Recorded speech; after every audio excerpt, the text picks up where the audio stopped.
All right, hello again. This is Daniel Ritchie, developer of Howler.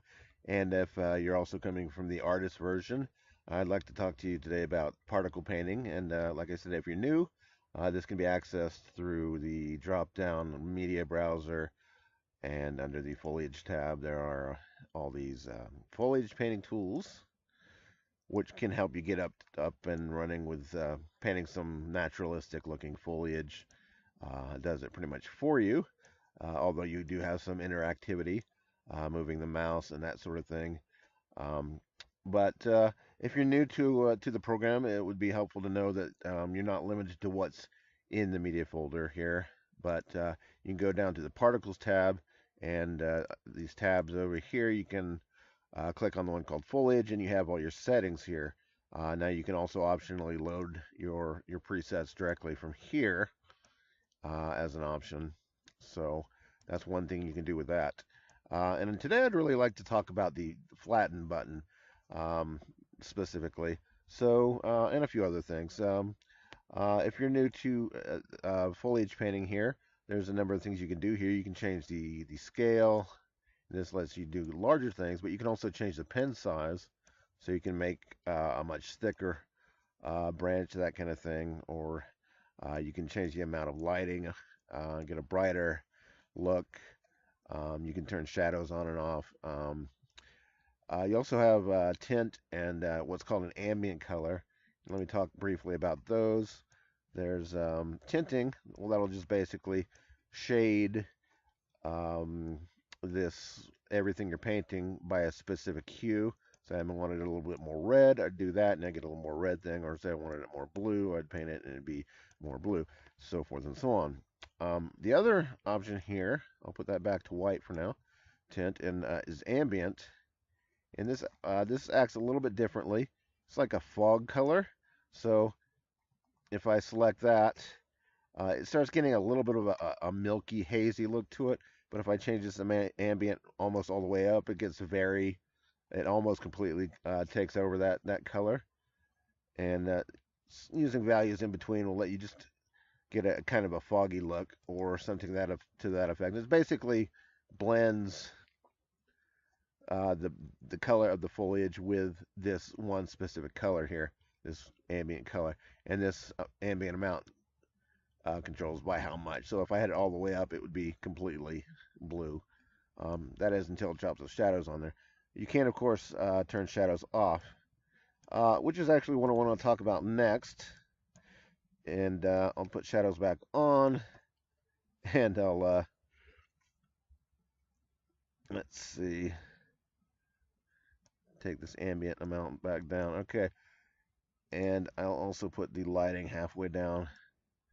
All right, so one thing that people have observed is that the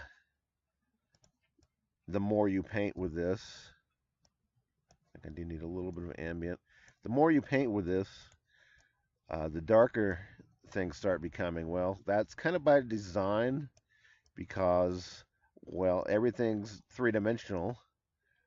And, well, the more you paint, the more foliage you add. And the more foliage you have, the more uh, branches and leaves and things that are there casting shadows. As you can see, the more I add to it, the darker and darker it gets. And like I said, that's by design because there's more shadows being casted. Another thing you might notice here is, let's see, say if I switch to another media or another foliage, say grass or something right here, and started the painting. Well, some of that would be in front of the object, some of it would be behind it. So because when you start painting, really basically everything's on the same plane, even though it's three-dimensional. Everything's pretty much on this same one plane. So it kind of interlaces with what's already there. There's that Zbuffer, if you're familiar with 3D programs, and it controls what goes where in 3 dimensions. But sometimes that's desirable and sometimes it isn't. Say you wanted to have a perspective where this was in the background and you wanted to paint something over that. Well, all you have to do is flatten that. There's a flatten button right here. Click on that, it flattens it. And now when you start painting, everything you paint will be on top of that. So that's great for you when you wanted to paint something in perspective. You can do it as often as you want. You can flatten it again, and then everything you painted on top of that will be in the very foreground. Then you can go in and change this light. You can change the ambient amount, make it brighter, flatten it, make it brighter still, and create all these kind of perspective effects. So that's, in a nutshell, the particle painting system in Howler, also available in PD Artist.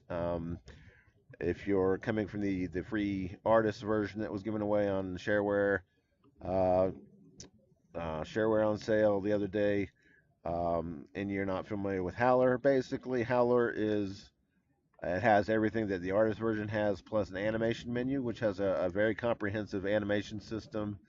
You can do a lot of things with it. It's got a timeline, a stroke player, a keyframer, exposure sheet for 2D artists, for 2D animators, also for 3D animators, lip syncing, the ability to create animated GIFs, um, lots of things really, loading APIs and image sequences.